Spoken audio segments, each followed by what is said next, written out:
آپ لوگوں کا خیر مقدم ہے پروفٹ سیریز میں۔ اس سیریز میں ہم لائے ہیں آپ کے لیے سب سے پہلے سب سے آخری نبی کی کہانی۔ چلیے شروع کرتے ہیں۔ ہمارے نبی 9 ربیع الاول منڈے میں پیدا ہوئے۔ آپ کا تعلق قریش قبیلے سے تھا جو کہ عرب کا سب سے زیادہ عزت والا قبیلہ تھا۔ سارا عرب قریش قبیلے کی عزت کرتا تھا۔ ہاشم بہت بہادر اور دانی تھے۔ ایک بار سوکھا پڑا۔ ہاشم نے اپنے پیسوں سے زیادہ غلہ خریدا اور لوگوں میں مفت بانٹ دیا۔ ہاشم کے کئی بیٹے تھے، ان میں سب سے چہیتے عبد المطلب تھے۔ عبد المطلب اپنے قبیلے کے سردار تھے۔ عبد المطلب آپ کے دادا تھے جو کہ کعبہ کے کسٹوڈین تھے۔ عبد المطلب کے سب سے چھوٹے اور چہیتے بیٹے عبداللہ تھے۔ عبداللہ پیارے نبی کے والد صاحب تھے۔ عبداللہ کی شادی بیوی آمینہ سے ہوئی تھی۔ بیوی آمینہ پیارے نبی کی امی تھیں۔ آپ کے والد کا آپ کی پیدائش سے کچھ دن پہلے ہی انتقال ہو گیا تھا۔ دادا عبد المطلب نے جب اپنے پوتے کی خبر سنی تو وہ بہت خوش ہوئے۔ گھر آئے، پوتے کو گود میں لیا، پیار کیا اور کعبے لے گئے۔ وہاں ان کے لیے دعا کری اور آپ کا نام محمد رکھا۔ مکہ شہر کے امیروں کے یہاں رواج تھا لوگ بچوں کو دیہات بھیج دیتے، وہیں ان کی پرورش ہوتی۔ آپ کی امی جان نے بھی آپ کو دیہات بھیج دیا۔ حضرت حلیمہ نے آپ کی پرورش کری، وہ بہت نیک خاتون تھی۔ آپ نے ان کا دودھ پیا، کھلی ہوا میں پلے بڑے، خوب تندرست ہوئے۔ 2 سال بعد مکہ آئے۔ امی جان نے آپ کو دیکھا تو وہ بہت خوش ہوئیں۔ مکہ میں ان دنوں بیماری پھیلی ہوئی تھی، اس لیے امی جان نے حضرت حلیمہ کے ساتھ آپ کو پھر بھیج دیا۔ جو بھی آپ کی بھولی صورت دکھتا آپ کو پیار کرتا۔ آپ بیوی حلیمہ کے بچوں کے ساتھ پیار سے رہتے، وہ بھی آپ کے ساتھ محبت کرتے تھے، اپنے ساتھ کھیل میں شامل کرتے، بکریاں چرائے جاتے تو آپ کو بھی ساتھ لے جاتے۔ جب آپ 4 سال کے ہوئے تو اپنی امی جان کے پاس آ گئے۔ امی جان آپ کو دیکھ کر بہت خوش ہوئی، محبت سے پالنے لگیں۔ 6 سال کے ہوئے تو آپ کو لے کر آپ کے ننیال گئیں۔ راستے میں بیمار ہو گئیں اور ان کا انتقال ہو گیا۔ آپ 6 سال کی عمر میں یتیم ہو گئے۔ ماں باپ دونوں کا سر سے سایہ اٹھ گیا۔ ایمن آپ کو دادا جان کے پاس لائیں۔ دادا جان کو بہت دکھ ہوا، مگر کیا کرتے، مرنا جینا تو اللہ کے ہاتھ میں ہے۔ انہوں نے آپ کی بہت محبت سے پرورش کری، آپ کو بڑی محبت سے پالا۔ جب آپ 8 سال کے ہوئے تو آپ کے دادا جان کا بھی انتقال ہو گیا۔ انتقال سے پہلے دادا جان نے آپ کی ذمہ داری آپ کے چچا ابو طالب کو دی۔ چاچا ابو طالب وہاں کے مانند لوگوں میں سے تھے۔ آپ کے چچا ابو طالب تجارت کرتے تھے۔ انہوں نے بھی آپ کی پرورش بہت محبت سے کری اور بہت پیار سے آپ کو پالا۔ وہ جب بھی سفر پر جاتے آپ کو بھی اپنے ساتھ لے جاتے۔ آپ کے چچا ابو طالب تجارت کرتے تھے، آپ بھی تجارت کرنے لگے۔ آپ بہت اچھے تاجر تھے، ہمیشہ سچ بولتے، جھوٹ کے پاس نہ جاتے۔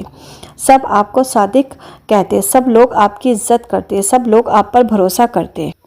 آپ کی امانت داری اور سچائی کی چرچا گھر گھر تھی۔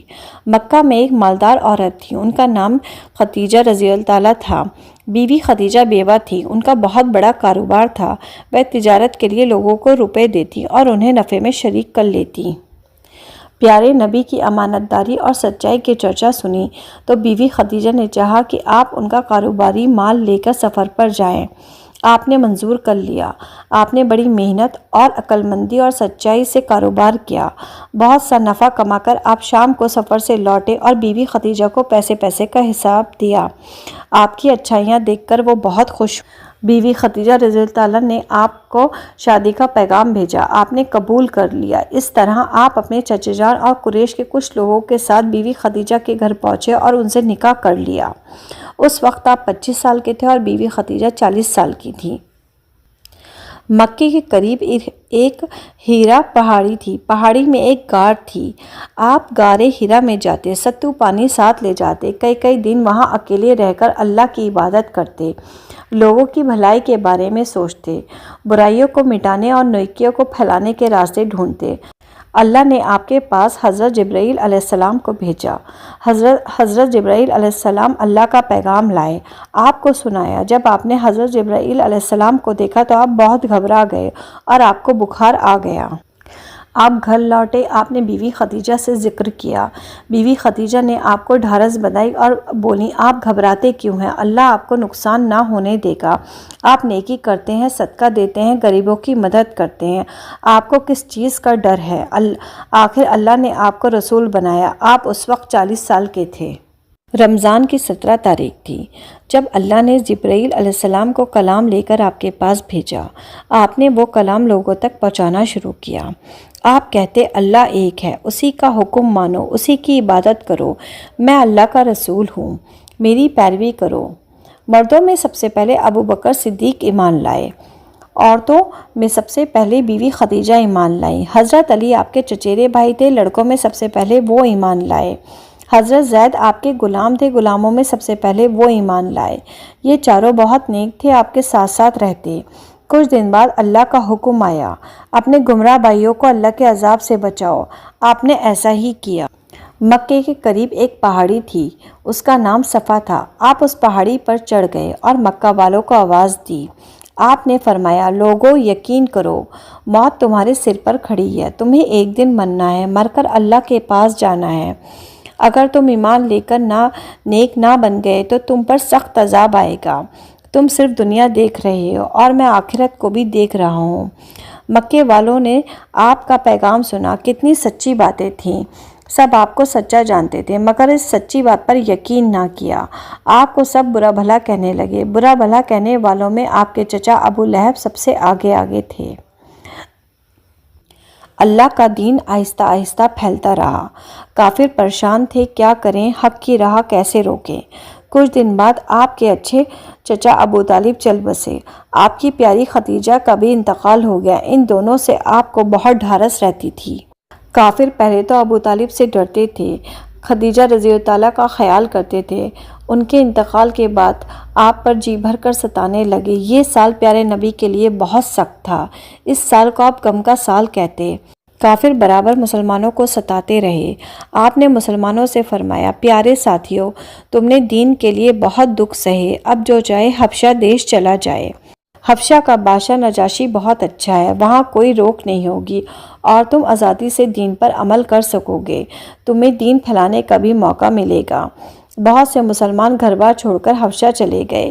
پیارے نبی نے ہجرت نہیں کی، آپ حبشہ نہیں گئے، مکے میں ہی جمے رہے، دکھ سہتے رہے، اللہ کی طرف بلاتے رہے۔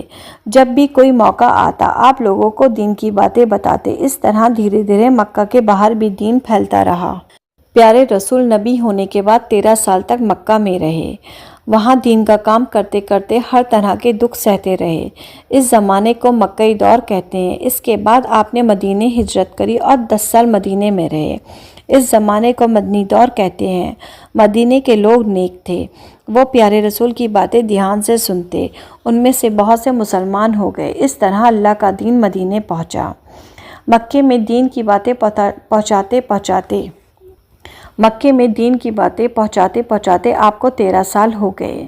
پیارے نبی بہت ہی رحم دل تھے، آپ تو دنیا کے لیے رحمت بن کر آئے تھے۔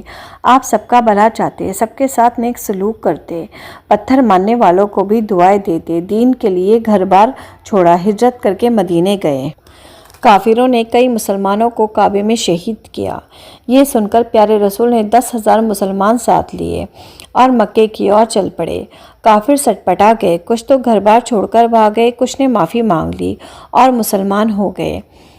ہمارے پیارے رسول نے سب کو معاف کر دیا، جنہوں نے ستایا تھا انہیں بھی چھوڑ دیا۔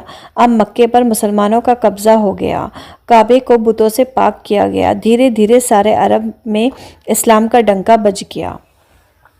ہجرت کا 10واں سال تھا۔ اس سال پیارے نبی نے حج کا ارادہ کیا اور 1,24,000 مسلمان آپ کے ساتھ جانے کے لیے تیار ہو گئے۔